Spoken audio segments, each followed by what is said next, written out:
Welcome to 95 news. ప్రతిక్షణం ప్రజాక్షేమం కోసం బులెటిన్లో ముందుగా హెడ్లైన్స్ చూద్దాం. సంస్థ నారాయణపురం మండల కేంద్రంలో పంచాయతీ కార్మికుల సమ్మె. సంఘీభావం తెలిపిన మునుగోడు మాజీ ఎమ్మెల్యే కోమటిరెడ్డి రాజగోపాల్ రెడ్డి. దేవరకొండలో జరిగిన మహిళా రాజకీయ చైతన్య సదస్సు. ప్రగతి భవన్ ను బహుజనుల పరం చేయడమే తమ లక్ష్యమన్న ఆర్ఎస్ ప్రవీణ్ కుమార్. తమ పార్టీ మారుతున్నామంటూ వస్తున్న పుకార్లను ఖండించిన మాజీ మంత్రి రామిరెడ్డి దామోదర్ రెడ్డి. సూర్యాపేట నుండే పోటీ చేస్తానని వెల్లడి. జయశంకర్ భూపాలపల్లి జిల్లా కాటారం మండలంలో దారుణం. భార్యను హత్య చేసిన భర్త.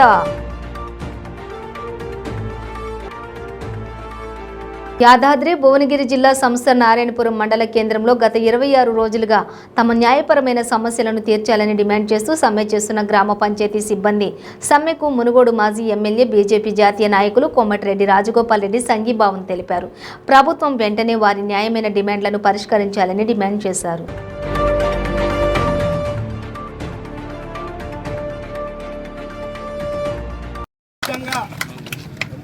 మండల బీజేపీ కమిటీ వారందరికీ మా గ్రామ పంచాయతీ కార్మికుల పక్షాన స్వాగతం పలుకుతున్నాం.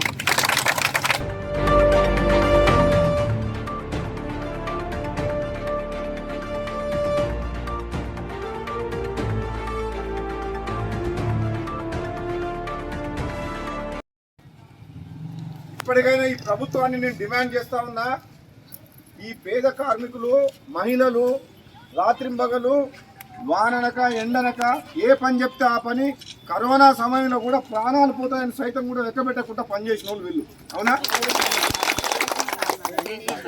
అటువంటి వాళ్ళకు న్యాయం చేయాల్సిన బాధ్యత ఈ ప్రభుత్వం మీద ఉంది, ఈ ముఖ్యమంత్రి కేసీఆర్ మీద ఉంది. 26 రోజుల నుంచి మరి ఫామ్ హౌస్లో పండకుండా, ప్రగతి భవన్ ఉండా, సెక్రటరియట్లు ఉన్నా, నువ్వు ఏడునో మాకు సంబంధం లేదు.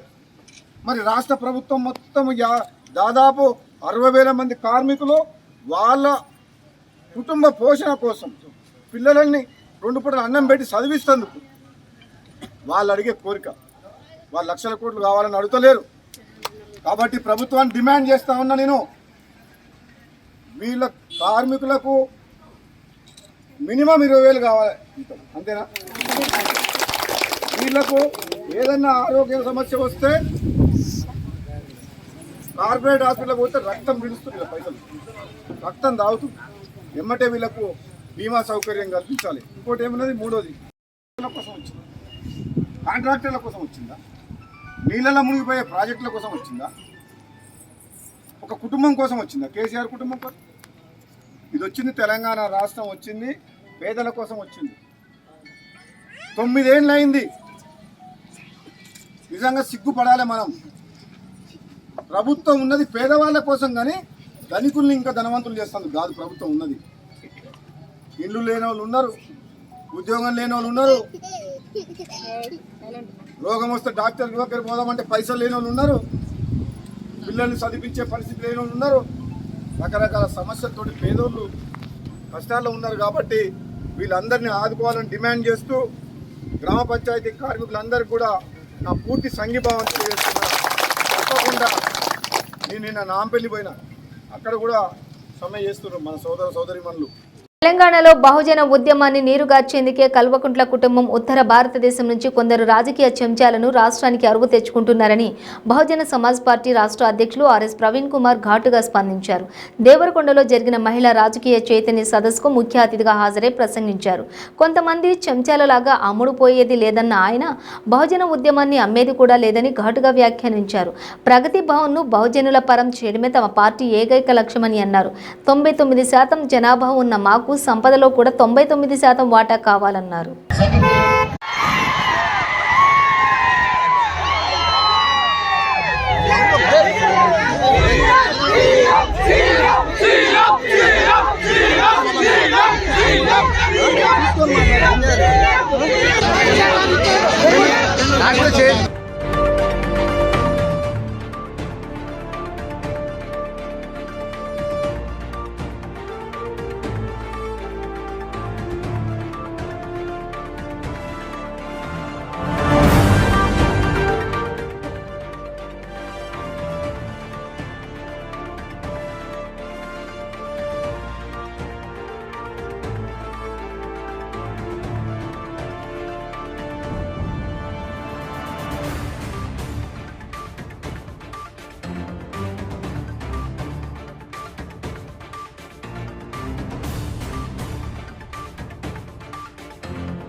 అమ్మలు, తమ్ములు, చెల్లెలు తరతరాలుగా అదే పనిచేస్తున్నారు. మీ బిడ్డ పెట్టుకున్నట్టుగా 20 లక్షల వాచి కానీ 100 కోట్ల రూపాయల కట్టలను ప్రత్యేక విమానంలో ఢిల్లీకి తరలించిన వ్యక్తులు కాదు వీళ్ళు. 100 రూపాయల కూలి కోసం పొద్దున 5 గంటలకు లేచి కాళ్ళ నొప్పులున్నా, కీళ్ళ నొప్పులున్నా, అవమానాలున్నా భరించిపోయి ఆ 100 రూపాయలు తీసుకొని సంబరపడే వ్యక్తులు వీళ్ళు. వాళ్ళ గురించి ఆలోచించడానికి ఈ తెలంగాణ ముఖ్యమంత్రికి ఒక్క నిమిషం కూడా దొరకడం లేదా? మిత్రులారా, ఆలోచించండి, ఎక్కడ పోతుంది ఈ రాష్ట్రం? ఇలా జీవో నంబర్ 46 గురించి మనందరి బిడ్డలు కానిస్టేబుల్ అభ్యర్థులు తెలంగాణ స్టేట్ స్పెషల్ పోలీసులు రాత్రి పగలు కష్టపడి మనం ఏవైతే బియ్యం బస్తాలు కట్టి 100 రూపాయలు ఇచ్చి బిడ్డ పోయి చదువుకోండి, పట్టణంలో చదువుకొని మంచిగా ఉద్యోగాలు కొనుక్కొని రాపోండి అని చెప్పి పంపిస్తే ఇవాళ ఆ బిడ్డలకు తాను పార్టీ మారుతున్నానంటూ వస్తున్న పుకార్లపై టీపీసీసీ ఉపాధ్యక్షులు మాజీ మంత్రి రామరెడ్డి దామోదర్ రెడ్డి స్పందించారు. బీఆర్ఎస్తో పాటు సొంత పార్టీ నాయకులు దుష్ప్రచారం చేస్తున్నారని ఆగ్రహం వ్యక్తం చేశారు. 4 తరాలుగా కాంగ్రెస్ పార్టీలో ఉన్న నాలాంటి వ్యక్తిపై దుష్ప్రచారం జరగడం దురదృష్టకరమని అన్నారు. గతంలో చంద్రబాబు టీఆర్ఎస్ ఆవిర్భావ సమయంలో కేసీఆర్ రమ్మని కోరినా కూడా వెళ్లలేదన్నారు. తనకు గ్రూపులు లేవని, తనది కాంగ్రెస్ గ్రూప్ అని, సోనియా గ్రూప్ అని అన్నారు. ఈ మధ్య సోషల్ మీడియాలో అయితేంది, కొన్ని ఛానల్స్ అయితేంది, నేను పార్టీ మారుతున్నట్టు ప్రచారం చేస్తున్నారు. అసలు ఇది ఏ విధంగా వచ్చిందో నాకు తెలియదు. ఇది నేను అనుకుంటా బీఆర్ఎస్ వాళ్ళు, తర్వాత మా దగ్గర ఉండబడిన కొంతమంది, మా పార్టీలో ఉండబడిన వాళ్ళు, నాకు వ్యతిరేకంగా ఉన్న వాళ్ళు ఈ ప్రచారం చేయటం మొదలుపెట్టింది. మేము 4 జనరేషన్స్ మేము కాంగ్రెస్ పార్టీలో ఉన్నాం. నేను యూత్ కాంగ్రెస్ నుంచి స్టూడెంట్ కాంగ్రెస్, యూత్ కాంగ్రెస్, తర్వాత 8 సార్లు నేను కాంగ్రెస్ టికెట్ మీద పోటీ చేసినాను. 5 సార్లు ఎమ్మెల్యే అయినాను, 2 సార్లు మంత్రి అయినాను. నా మీద ఈ విధంగా దుష్ప్రచారం చేయడం మంచిది కాదు. దయచేసి ఎవరు కూడా నమ్మొద్దని చెప్పి ఈ సందర్భంగా మనం చేస్తున్నాం. ఎందుకొరకంటే ప్రతి ఒక్కరు కన్ఫ్యూజన్, నన్ను కానీ నా మిత్రులను అడుగుతున్నారు, మీరు బీఆర్ఎస్ పార్టీలో చేరతారని. అసలు బీఆర్ఎస్ పార్టీ వాళ్ళు నన్ను ఎన్నడూ కూడా కాంటాక్ట్ చేయలేదు. వాళ్ళకంత ధైర్యం కూడా లేదు. ఎందుకొరకంటే ఇదివరలో నేను స్వాతంత్ర అభ్యర్థిగా పోటీ చేసి గెలిచినప్పుడు చంద్రబాబు గారు ముఖ్యమంత్రిగా ఉండేది.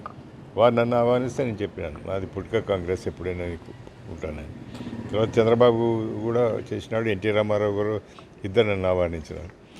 కేసీఆర్ గారు పార్టీ పెట్టకముందు కూడా నన్ను ఆహ్వానించినాడు, మనం పార్టీ పెడదాం రమ్మని చెప్పి. నేను పూర్తిగా తిరస్కరించడం జరిగింది. ఈరోజు ఒక దుష్ప్రచారం మాత్రం చేస్తున్నారు. టీఆర్ఎస్కు ఒకటి వెళ్ళిపోతున్నాడని, తర్వాత ఇక్కడి నుంచి నిలబడాడని కొంతమంది. భార్య భర్తల మధ్య అదనపు వరకట్నం గొడవ భార్య హత్యకు దారితీసింది. భార్యను హత్య చేసిన భర్త ప్రమాదవశాత్తు కారు జారిపడి మృతి చెందినట్లు చిత్రీకరించాడు. జయశంకర్ భూపాలపల్లి జిల్లా కాటారం మండలం ఒడిపిల్లవంచు గ్రామంలోని జరిగిన సంఘటనలో చిగురు సంధ్యను భర్త చిగురు గణేష్ రోకలి బండతో కొట్టి చంపినట్లు గ్రామస్తులు తెలిపారు. కేసు నమోదు చేసుకున్న పోలీసులు దర్యాప్తు చేపట్టారు.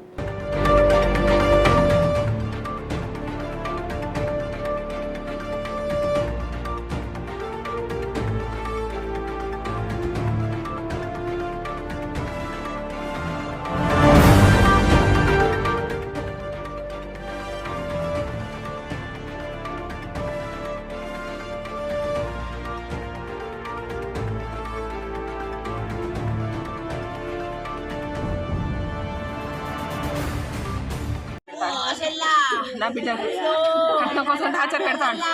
నేను మొన్న పంపించిన 5 లక్షలు నా బిడ్డ 7 ఏళ్ళ పొద్దు ఒక్కరోజు కావాలి. నా బిడ్డను పెట్టడానికి పెడతాడు. ఒక బిడ్డ అంటే మమ్మీ పైసలు ఇస్తే మాట్లాడన్న వాళ్ళ నేను మొన్నిచ్చి పంపిన చీరల సట్టల చెట్టుతో కొట్టిన నా బిడ్డను తప్పిండు కొట్టి చంపి నేను ఒప్పుకున్నాడట. తమ డిమాండ్లను వెంటనే ప్రభుత్వం పరిష్కరించాలని డిమాండ్ చేస్తూ గ్రామ పంచాయతీ కార్మికుల సంఘం సిపిఐ అనుబంధ సంస్థ ఏఐటీసీ ఆధ్వర్యంలో మంచిర్యాల కలెక్టరేట్ కార్యాలయం ముందు ధర్నా చేపట్టారు. ఈ కార్యక్రమంలో గ్రామ పంచాయతీ ఉద్యోగులతో పాటు సిపిఐ, ఏఐటీయూసీ మరియు బీఎస్పీ నాయకులు పాల్గొన్నారు. అనంతరం గ్రామ పంచాయతీ కార్మికుల సంఘం నాయకులు, ఏఐటీసీ నాయకులు మాట్లాడారు. జీవో నెంబర్ 51 రద్దు చేయాలని, అర్హులైన కారోబార్ బిల్ కలెక్టర్లను సహాయ కార్యదర్శిగా నియమించాలని కోరారు. అంతేకాకుండా జీవో నెంబర్ 60 ప్రకారం జీతాలు చెల్లించాలని, ప్రమాదవశాత్తు చనిపోయిన కార్మికుల కుటుంబాలకు 10 లక్షలు ప్రమాద బీమా చెల్లిస్తూ కుటుంబంలో ఒకరికి ఉద్యోగం ఇవ్వాలని డిమాండ్ చేశారు.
మీరు విన్నవించాల్సిన అవసరం ఉన్నది.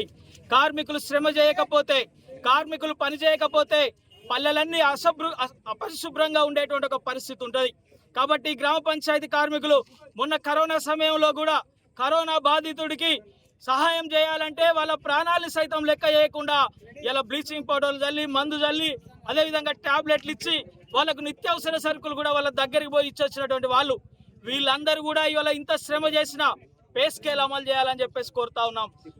అదేవిధంగా 51 జీవోను రద్దు చేయాలని చెప్పేసి డిమాండ్ చేస్తా ఉన్నాం. ఏదైనా ప్రమాదంలో కార్మికులు మరణిస్తే ఆ కుటుంబానికి 10 లక్షల రూపాయల ప్రమాద బీమా అందియాలని చెప్పేసి కోరుతా ఉన్నాం. గ్రామ పంచాయతీ సంఘాల జేఏసీ మేరకు ఈరోజు జిల్లా కలెక్టరేట్ కార్యాలయం ముట్టడించడం జరుగుతుంది. మా ముఖ్య డిమాండ్స్ ఏమనగా జీవో నంబర్ 51ని సవరించాలి, అర్హులైన కారోబార్ బిల్ కలెక్టర్ను సహాయ కార్యదర్శిగా నియమించాలి, మా తోటి కార్మికులకు అందరికీ జీవో నంబర్ 60 ప్రకారం వేతనాలు చెల్లించాలి, ప్రమాద బీమా ఎవరైతే చనిపోతారో అది ఇది వరకు ఎలాంటి మాకు భద్రత, ఆరోగ్య భద్రత లేదు, కుటుంబ భద్రత లేదు, ఎలాంటి లేదు. కాబట్టి ఎవరైనా చనిపోతే కుటుంబంలో ఒకరికి ఉద్యోగం ఇస్తూ 10 లక్షల ఎక్స్గ్రేషియా చెల్లించాలి. తదితర డిమాండ్స్తోని రాష్ట్ర వ్యాప్తంగా జగనన్న సురక్ష క్యాంపులు విజయవంతంగా నిర్వహించడం జరుగుతుందని, దీని ద్వారా ఊహించిన దానికంటే మెరుగైన ఫలితాలు ప్రజలకు అందుతున్నాయని రాష్ట్ర అటవీ, విద్యుత్, పర్యావరణ శాస్త్ర, సాంకేతిక, భూగర్భ గనుల శాఖ మంత్రి పెద్దిరెడ్డి రామచంద్రారెడ్డి పేర్కొన్నారు. చిత్తూరు జిల్లా పొంగునూరు మున్సిపాలిటీలో 2వ రోజు వార్డు బాట కార్యక్రమంలో భాగంగా 25వ వార్డు నందు గడప గడపకు వెళ్లి ఆత్మీయంగా పలకరించిన మంత్రికి ప్రజానికం నీరాజనం పలికారు. ప్రజలకు అందుతున్న సంక్షేమ పథకాలు, స్థానికంగా వారికి ఉన్న సమస్యలను మంత్రి అడిగి తెలుసుకున్నారు.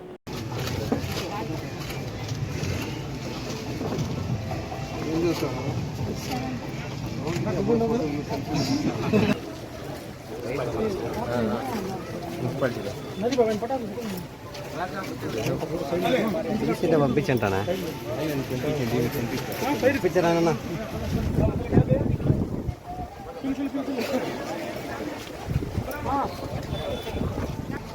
వెనక్కి దిమ్మా, వెనక్కి దిమ్మా,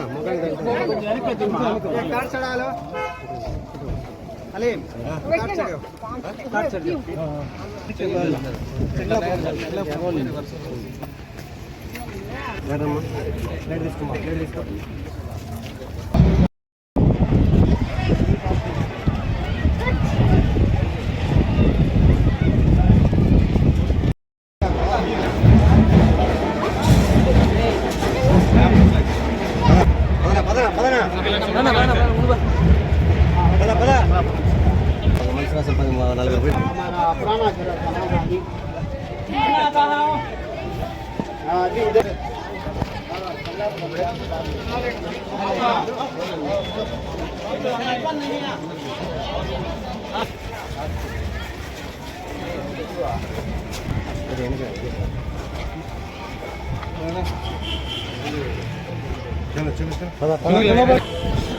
వరకు 31 వార్డులు గాను పొంగునూరు పట్టణంలో 25 వార్డులు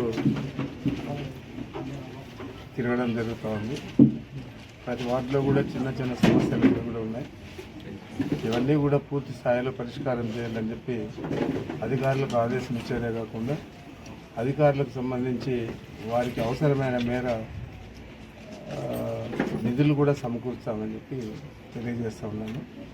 తప్పకుండా ఇప్పటికే పుంగనూరు పట్టణం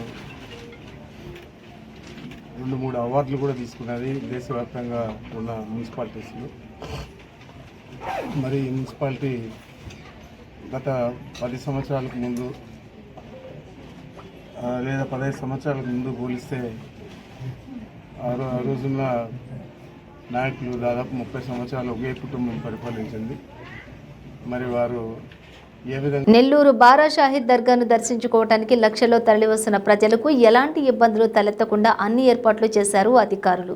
నెల్లూరు జిల్లాలోని బారా షాహిద్ దర్గాను దర్శించుకోవటానికి లక్షల్లో ప్రజలు తరలివచ్చారు. దేశంలోని నలుమూలల నుండే కాకుండా ఇతర దేశాల నుంచి కూడా ప్రజలు భారీగా తరలివచ్చి బారా షాహిద్ దర్గాను దర్శించుకుని తమ మొక్కులు తీర్చుకున్నారు. ఇక్కడ రొట్టెలు మార్చుకుంటే ఖచ్చితంగా తమ కోరికలు తీరుతాయని నమ్మకం ఉండటంతో జనం భారీగా తరలివచ్చారు. 5 రోజుల పాటు తిరిగి ఈ బారా షాహిద్ దర్గా ఉత్సవాలలో పాల్గొనడానికి భారతదేశం నుండే కాకుండా ఇతర దేశాల నుంచి కూడా లక్షల్లో ప్రజలు రావటం విశేషం. రైల్వే స్టేషన్ను చూసినా, బస్టాండ్ను చూసినా, ఎక్కడ చూసినా బారా షాహిద్ దర్గాను దర్శించుకోవడానికి వచ్చే భక్తులే కనిపిస్తారు. ఎంతో పవిత్రమైన స్వర్ణాల చెరువులో రొట్టెలు మార్చుకుంటే తమ కోరికలు తీరుతాయని ప్రజలకు గట్టి నమ్మకం. అందుకే భారీగా తరలివస్తున్నారు.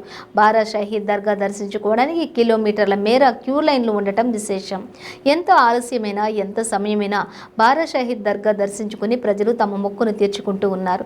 జిల్లా collector Harinarayana, SP Thirumaleshwar Reddy, corporation commissioner Nellore MP Adala Prabhakar Reddy తదితరులు దగ్గరుండి అన్ని ఏర్పాట్లు పర్యవేక్షిస్తూ ఉన్నారు. భక్తులకు ఎలాంటి ఇబ్బంది తలెత్తకుండా పోలీస్, రెవెన్యూ, కార్పొరేషన్, ఇతర శాఖల అధికారులు అందరూ కూడా దగ్గరుండి మరీ ఏర్పాట్లను పర్యవేక్షిస్తున్నారు. భక్తులకు ఎలాంటి ఇబ్బందులు తలెత్తకుండా అన్ని ఏర్పాట్లు కల్పించడం విశేషం. భారీగా పోలీసులను ఏర్పాటు చేసి ఎలాంటి ఇబ్బందులు లేకుండా ఎస్పీ తిరుమలేశ్వర్ రెడ్డి అన్ని ఏర్పాట్లను చేశారు. 5 రోజుల పాటు జరిగే ఈ ఉత్సవాలు ఎంతో అంగరంగ వైభవంగా జరుగుతాయి.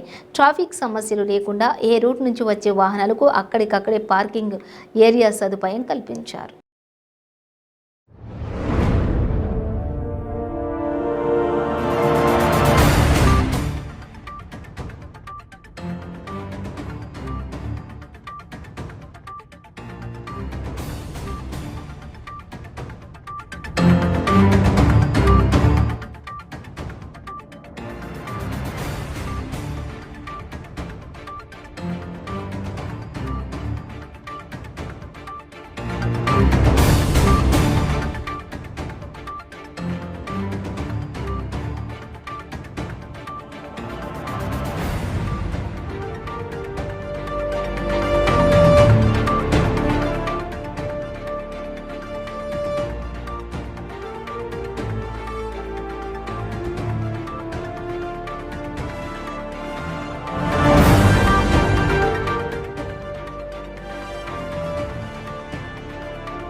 ప్రకాశం జిల్లా చెల్లారెడ్డిపాలెం పంచాయతీ నాయనిపల్లిలోని 2003లో ఇళ్ల పట్టాలు ఇచ్చిన వారికందరికీ వారంలో పొజిషన్ చూపిస్తామని, కోర్టు ఉత్తర్వులను కూడా తూచా తప్పక పాటిస్తామని వేటపాలెం తహసీల్దార్ అశోక్ వర్ధన్ లబ్ధిదారులకు స్పష్టమైన హామీ ఇచ్చారు. ఈ విషయమై వివాదం రేగగా చీరాల మాజీ ఎమ్మెల్యే ఆమంచి కృష్ణమోహన్ ఆ లేఅవుట్కు చేరుకోవడంతో తహసీల్దార్కు కూడా వచ్చి సోనల సమస్యను కూడా వెంటనే పరిష్కరిస్తారని సభాముఖంగా చెప్పారు. ఇక రైతులకు జలాధారమైన సోనలను దౌర్జన్యంగా పూడ్చివేయటం నేరమని, ఆ తరహా కార్యకలాపాలు నాయనిపల్లిలో జరుగుతున్నాయని చీరాల మాజీ ఎమ్మెల్యే ఆమంచి కృష్ణమోహన్ మీడియాకు చెప్పారు. సోనలను పరిరక్షించాల్సిన బాధ్యత రెవెన్యూ శాఖదన్నారు. వాటిని ధ్వంసం చేసే వారిని చట్ట ప్రకారం శిక్షించే అవకాశం కూడా ఉందని ఆమంచి చెప్పారు. నాయనిపల్లిలోని సోనలను రక్షించడంతో పాటు ఇళ్ల పట్టాల లబ్ధిదారులు కూడా హద్దులు కూడా చూపిస్తామన్నారు.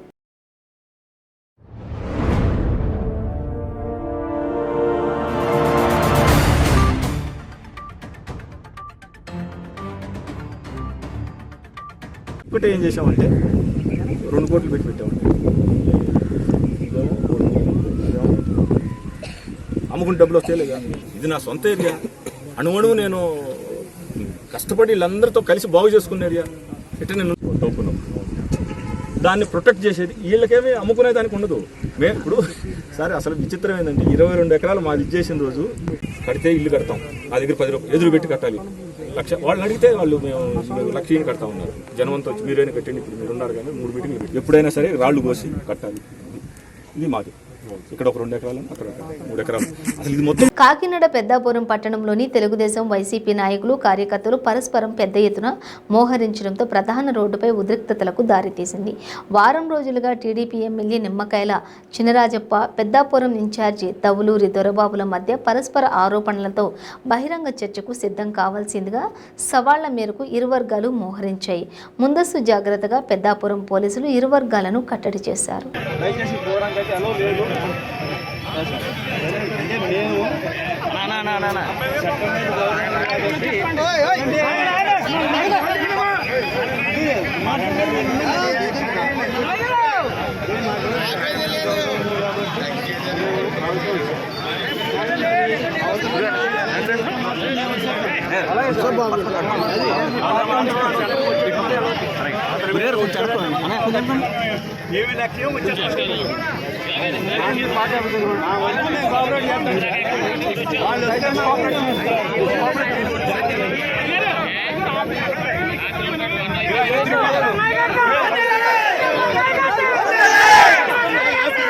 పెందుర్తిలో దారుణం చోటు చేసుకుంది. వాలంటీర్ వృద్ధురాలిని దారుణంగా హతమార్చాడు. సుజాత నగర్లో వాలంటీర్గా పనిచేస్తున్న volunteer Rayavarapu Venkatesh part time ఉద్యోగిగా చికెన్ షాప్లో పనిచేస్తున్నాడు. గత రాత్రి షాప్ పనులు ముగించుకొని షాప్ యజమాని తన తల్లికి మిగిలిన చికెన్ ఇవ్వమని చెప్పాడు. దాంతో సుజాత నగర్లో 80 ఫీట్ల రోడ్లో శివార్లో ఉన్న యజమాని తల్లి ఇంటికి వెళ్ళాడు. ఆర్థిక ఇబ్బందులు ఉన్న వాలంటీర్ రాయవరపు వెంకటేష్ యజమాని తల్లి మెడలో ఉన్న బంగారు గొలుసును దొంగిలించే ప్రయత్నంలో వృద్ధురాలి కోటగిరి వెంకటలక్ష్మి తలపై రాడుతో కొట్టి హతమార్చాడు. ఇంటికి వచ్చేసరికి తల్లి మృతజీవిగా ఉండటంతో కొడుకు పోలీసులకు సమాచారం అందించాడు. సీసీ కెమెరాల ద్వారా వాలంటీర్ వెంకటేష్ను అదుపులోకి తీసుకున్నారు.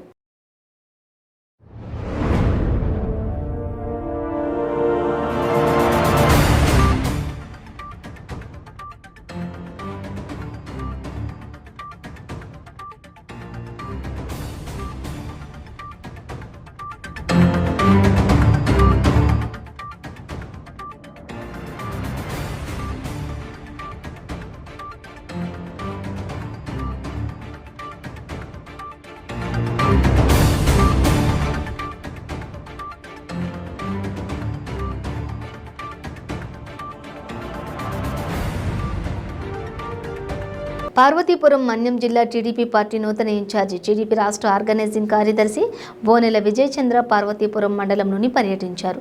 అనంతరం స్థానిక ఎన్టీఆర్ విగ్రహానికి పూలమాలలు వేసి నివాళులర్పించారు. నూతన ఇన్ఛార్జిగా వెళ్లిన ఆయనకు పార్టీ శ్రేణులు ఘన స్వాగతం పలికి శుభాకాంక్షలు తెలియజేశారు. ప్రతి నాయకుడు కార్యకర్తలను కలుపుకుని పార్వతీపురం మాజీ ఎమ్మెల్సీ వారపూడి జగదీష్ రెడ్డి నేతృత్వంలో ప్రతి ఒక్కరు కూడా కలిసికట్టుగా కృషి చేయాలని, పార్వతీపురంలో పసుపు జెండా రెపరెపలాడాలన్నారు. రాబోయే భవిష్యత్తు కోసం చంద్రబాబు నాయుడిని రాష్ట్ర ముఖ్యమంత్రి చేయాలని ఆయన మాట్లాడుతూ ప్రతి ఒక్కరూ కష్టపడాల్సిన అవసరం ఎంతైనా ఉందని అందరికీ గౌరవ వందనం చేశారు. ఈ కార్యక్రమంలో తెలుగుదేశం పార్టీ సీనియర్ నాయకులు గొట్టాపు వెంకటనాయుడు, మాజీ జిల్లా ఆసుపత్రి కమిటీ చైర్మన్ దొగ్గా మోహన్, బోను చంద్రమౌళి, బేతా లక్ష్మణరావు, మౌలి, బంకపల్లి, అశోక్ కుమార్ తదితర నాయకులు, కార్యకర్తలు, అభిమానులు పాల్గొని ఘనంగా ఊరేగింపు సాగారు.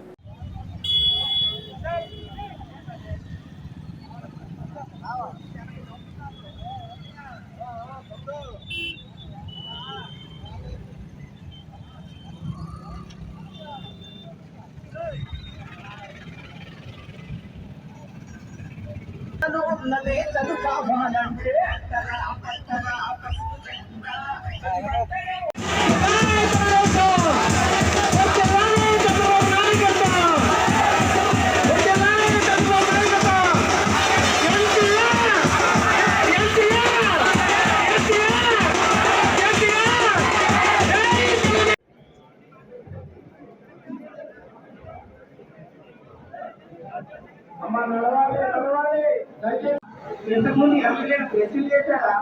ఏం జరగలేదు. ఇక చాలు, ఇంకా ఈ మన ఒక్క అవకాశం అని చెప్పి మనకు మోసం చేశాడు. ఒక్క అవకాశం అని మోసం చేశాడు. ఆ మాత్రం క్లియర్గా అర్థమైంది కదా. ఇది అవకాశం కాదు, వాడు కాదు, సీఎం చేయబోతున్నాం.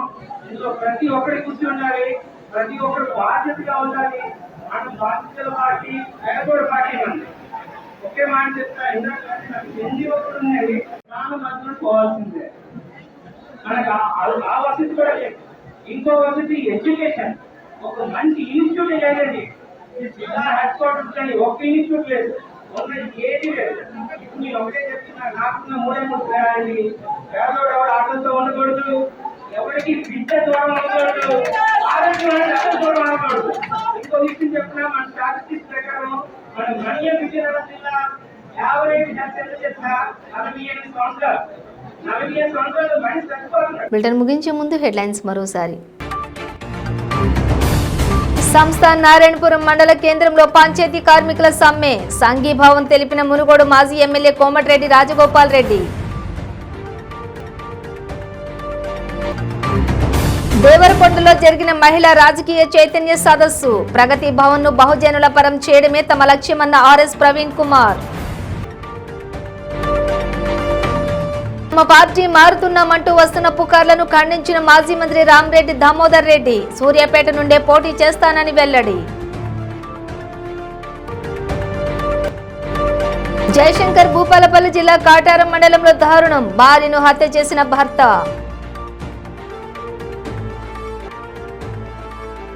ఇవి బులెటిన్ డీటెయిల్స్. చూస్తూనే ఉండండి 95 న్యూస్.